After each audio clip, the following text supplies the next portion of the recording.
Hey guys, I'm S.Dan Wolf. Welcome back to the channel. A couple things we'll kind of just go over and, explain some things, get some things out of the way, answer some questions. One thing that Coaster Designer and I were going over, and this is going to be like a heavily themed Moblung type episode, just because I brought in like his trailer, his bunch of stuff for my campsite, generators, all of that stuff. Look at this awesome trailer he has on the workshop. So I've kind of dotted that around like some little, like some animal hauling trailers. But one thing Coaster Designer, a couple of us were talking about was answering the need of why the highway would bend like it does. So, okay, we know the entrance to the park. You kind of come through this, our little makeshift tunnel over there. You come down this area right here, which was, remember, essentially an old highway. Kind of like a, think of it as like a two-lane, 1950s, 60s, really rural type highway. Well, the way we kind of bend the park here, the highway bends off to the left. And we were talking about needing a reason for it to do that, not necessarily not really like an eminent domain reason, which I think that could be plausible. If it would just cost the government more to kind of like go to court and pay off whoever owned this land to come through here and instead of the highway going straight through, bending it off. But I think a little thing that was a little bit easier as far as the story goes was it was easier for him to bend the highway around this big mountain. You can see the large rocks, the heavy foliage, just the whole backside of this mountain. I've got some floating trees back here. So we're going with that side of the story. The highway just it bends off that way to keep from having to save time and budget when they were building this, to keep from tearing down this whole, this whole big giant hillside right there. And then of course you come across the bridge. And another really, really good suggestion you guys have been hammering me on lately is to start the African section over here. And that's exactly what we did. So, as you're making your way down the, some of the larger bends of the creek down here, come all the way down this path, hang off to the right, and that kind of, this little area right here kind of transitions you over into the African area. So I think the bridge here, we've got some support buildings. I've got another trailer up here from Moblung. It's a really good, just kind of like unnatural separation point. I know it's kind of like just a big, ugly highway bridge, but that the separation it gains me, as far as the storytelling goes and the sight lines, it's really a really incredible storytelling tool here. And just like I said, it buys me so much separation. Right here to start you off, I brought in Lilo's awesome Jane Goodall sign. What you do makes a difference, and you have to decide what kind of difference you want to make. I think that was a really cool little board that Lilo built, and really good opening message coming into the African area. And of course we have our Adventure Club sign up down here if you're kind of wandering around over on this side of the park. And then over off to the right you have the lemurs, ring-tailed lemurs. And then this, I pretty much have a really good copy of how Zoo Knoxville has their chimpanzee setup, except for the only thing that's different is with Zoo Knoxville, they actually have a roof that extends out from the glass piece. But this is what you come up to first, and you'll actually, if you wanted to look on my on one of my Zoo Knoxville actual vlogs, you can see where I filmed this section of the zoo. At this part where the chimpanzees are. And typically what they do is they'll feed them breakfast and stuff right on the other side of this glass. So, it kind of coaxes them over this way, and the guests get a really good look at the chimpanzees. They're laid back. They're eating their cantaloupes and their lettuce, and they're just normally, like I said, they're just over here having a really good time. And then over here, this little section, you come up this ramp, and then it turns, and this is just like Zoo Knoxville as well, except for the glass is all the way up against the wall right here. And you can look down on them from up here as well. And then, of course, if we back out, if you notice the right here, you'll notice that the path kind of it continues on back through here. If you get up here, this is it's kind of undetermined yet of what I'm going to do as far as the inside goes. Of course, this in here would all be concrete, to make it easier on the zookeepers to, wash it out, the poop, the hay, all the stuff that they would mess with during the day. I'll make all that concrete and get them some playthings in there. But that is the third actual viewing area. So this hole right here, this encompasses the western chimpanzee area. And I don't know if a bunch of them... Oh yeah, I've got some of them boxed up because I was messing with their terrain. Let's unbox these little fellas. And they'll go running back out. There they go. Okay. And you can see out here, we've just got a lot of little things. This is kind of like Chimp Ridge right here. They've got their little valley. They've got their kind of like their little wood stuff to play on, their little mirror mobile. And then when you get over here, we've got some more stuff for them to kind of play on and mess with, coax them over. We've got a little like a little termite little mound right there. We've got some suspended feeders and boxes and stuff like that for them to play with. But like I said, at Zoo Knoxville, they kind of coax them over to this main little glass viewing area. I'd say it's 30 feet in width. They like I said, with the breakfast and stuff like that, that kind of that's what goes down over here on this section. So really neat that we kind of have these guys. It's like our first African permanent home, kind of like our permanent animals over here, and it's real fun to see that one of them's been carrying that ball around everywhere. Just look how curious they are, like even in the game. Just have so much character. Oh, go take a nap. And one thing my buddy Hirsch is probably going to get me on. Typically they wouldn't have these wide gates like this.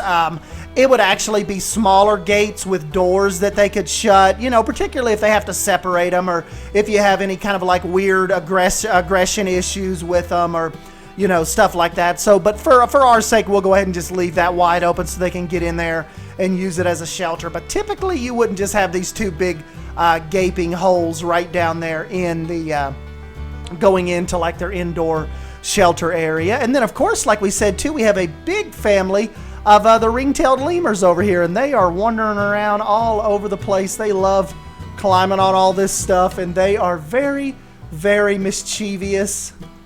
And oops, I got some of them. Some of them are boxed up over here too. I don't remember messing with any of their terrain, but there we go.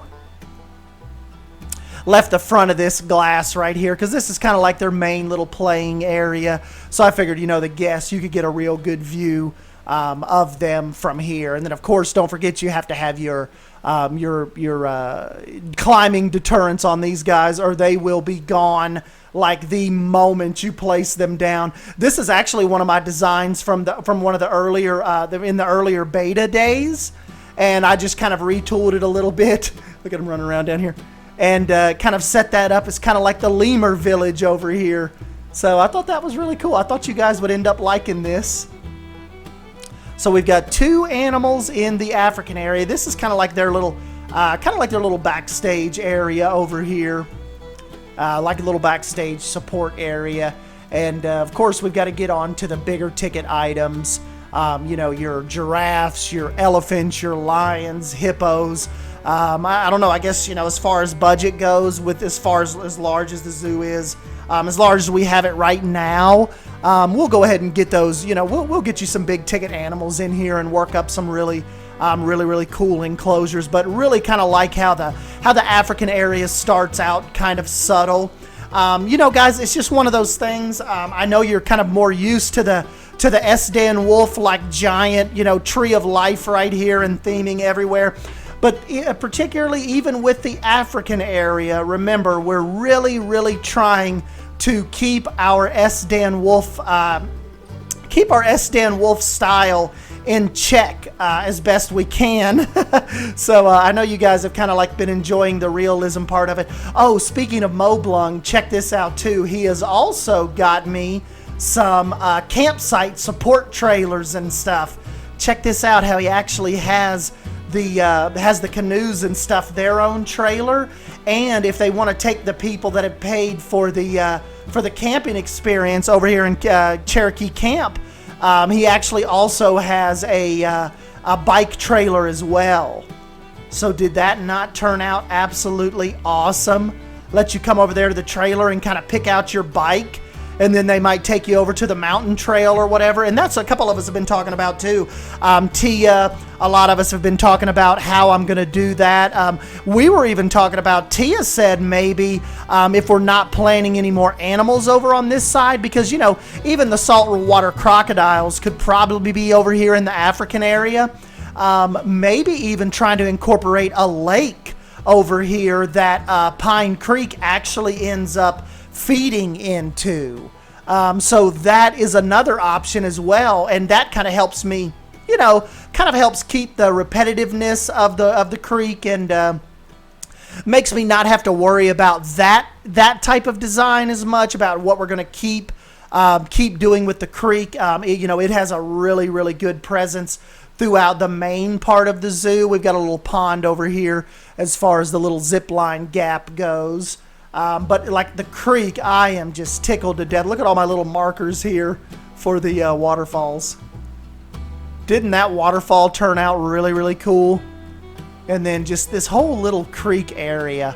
I'm so proud of how all this came out, and just how much fun we had kind of directing that. And I think if I could come up with a good, kind of like a good lake type vibe, I could definitely see trying to incorporate that. Here's the little swim section of the creek, or like the little nature section. We'll check in on some of the animals while I've got you here. Here's our little red panda village. So they've got their little indoor section. This is the Boyd family red panda village, and you can always catch these guys out here playing around out here somewhere, climbing and playing. And then remember, we've got quite a bit of implied. If you're new to the series, if you're new to the channel, this is where I would hope one day maybe we'll get American beavers. Would really love to get them out here. This is their little implied dam, and you could just imagine standing right here and kind of watching them swim in and out of the dam. We would provide them with wood and all that stuff to kind of, you know, coax natural behavior out of them. This is the main part of the, kind of like the really, really picturesque main part of the creek that you come to at first. This is our main parking area. We've got trolleys and stuff set up for the really, really busy hot days. They can bring you right up here to our entrance building, and this is kind of like your main little ticket area with 3 little booths. And I figured we could have some mobile stands set up where the staff could stand out here too on really high capacity days. And then yeah, you kind of make your way into the zoo from there. Then you can peel off over here to your left, and that kind of takes you more. You know, we've got the Ricey Reptile Conservation Center off to your left, but this also kind of gears you towards the kind of like the North American area. And I know I've mentioned the Adventure Club at the beginning of the episode. This is like your little adventure club where you sign up and you can make your way all throughout the zoo, identifying different animals and plants, and you get little prizes for coming back to each of these little stands and kind of like reporting what you found. So up here, this is like a little aviary up off to the left, and they can bring in some different animals. It's like a temporary kind of aviary show building, and they can show you and talk about some of the different, you know, the eagles and the vultures, stuff like that. You've got a little bit of a paved path coming up through here to the Ricey Cove Reptile Center. You come up to a little bit more of, like implied, like we've said, this is my little turtle pond, where I would think they'd be up here on the logs sunning, and you could get right down in here and see them kind of swimming in and out of the foliage and underneath and out of the logs, and I think that would be a really cool spot. Then when you go into the Ricey Cove Center, you've got our little cichlid aquarium here. We've got all kinds of snakes and iguanas. We've got our Jake. He's our Antillean iguana over here. Here he is hanging out. So he's just having a good time. This over here, that's just like all kind of backstage support type area. Then we've got our giant tortoises over here. So this is kind of like their little paddock. And then if you keep going a little bit further into the reptilian area, you've got our gharial exhibit over here. So they're up getting some sun right now, up out of the water. And they actually do have a winterized indoor exhibit, because we definitely need to get those guys out of the cold, especially with this. Like I said, we're going for a southeastern type vibe with this. Think Tennessee, Kentucky, northern Georgia, South Carolina. That's kind of like the climate we're talking about when you're talking about Pine Creek. Then making your way into the North American area, we've got our two sister grizzly bears, Maggie and Jenna. They're over there getting some water. Kind of just explore. Look how massive they are. And they're kind of exploring and just seeing what's going on. So yeah. And then on the other side of Maggie and Jenna, their neighbors are the timber wolves. So this is really, really cool exhibit right here, guys. Really like how I've kind of made this like Bays Mountain type area, where you can get really, really close. You saw them just coming down off the mountain right there. And this is just really, I really, really like how the whole timber wolf exhibit come out. A lot of people have been asking, will the keepers use this building up there? They won't, because I don't have it connected to a path. But I just thought it would look. I just thought it looked really, really cool, kind of having that inter enclosure type area where the staff can kind of take notes and kind of observe them safely up close, like from within the enclosure. So I thought that was really, really cool to kind of have that incorporated into the enclosure, even though they can't use it. And then back here is kind of like overflow kennel space for the timber wolves. And then ending right here in the North American area, these are our two black bears. Now, of course, they're Formosan black bears, but we are going to act like this is more implied like they are North American black bears. So yeah, that is their little spot, and you can come and observe them through the glass right here. Or you can check this out. See, I've got it like a massive fallen log here. You can go inside the log just like at Zoo Knoxville and come to the end of the log and kind of observe them right there as well. And then over here is the third little kind of like looking window in onto Black Bear Ridge. And really, really fun to get in here and watch these guys swim and play around. And then of course we've got the bison over here. This is like the Bison Plains. And it's fun to watch these guys trot around as well. Some people were saying I need to get some antelope in there with them. So we'll definitely get over there and probably get some antelope added in with them. Over here, we've got our smaller little zip line course over here. And yeah, this has just come out really, really cool. Kind of like hugs the creek area over here. And then the latest thing I've been working on, other than the African area, is Camp Cherokee. So this is like an extra ticketed event. You could come in and you pay for your ticket and you get to spend 2 nights here. Very exclusive, like Coaster Designer was saying, kind of smaller type groups. And you get to camp out up here right on the banks of Pine Creek. And they've got all kinds of little activities and stuff for you up here. And I thought that would be cool too, like what Tia was saying, if we end up making the creek kind of spill off into this big lake. Look, you're right here with the canoes. You load up here kind of safely back here on the creek bank where it's really nice and shallow. And then it's not much of a paddle right up through here to where you will eventually spill out into the lake. And I think I can make that look pretty cool. We'll definitely have to check into that idea. And then of course to kind of explore further options over here in the African area as well. So we will definitely have a lot of fun with that, especially I think when we're trying to come up with realistic rhino and African elephant type exhibits. I wish we had black rhinoceroses. That would be really, really cool. So, but anyways, guys, yeah, I know I've kind of rambled on here for 20 minutes and kind of kept you guys here, but I'll go ahead and jump on out of here for now, and definitely let me know what you think about Pine Creek Zoo's progress and kind of what we've got going on here. Absolutely incredibly fun zoo to get in here and work on and mess with, and I am having an absolute blast. As a matter of fact, Drew was talking to me about his kind of getting into creative juices flowing.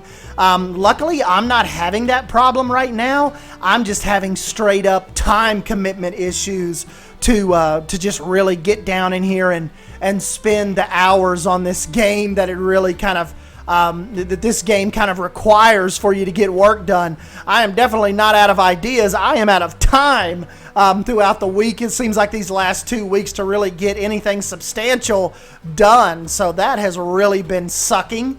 But we will, we'll just kind of keep marching on, and I will kind of, get some things kind of built here and there and, what have you as I reach time. And hopefully maybe once February rolls in, I will kind of catch a little bit more of a normal schedule. And we will pack a little more punch in these episodes for you guys. But anyways, yeah, I'm S. Dan Wolf. Thank you for stopping by and hanging out with me. And I'll catch you in the next video. Thank you. See you guys.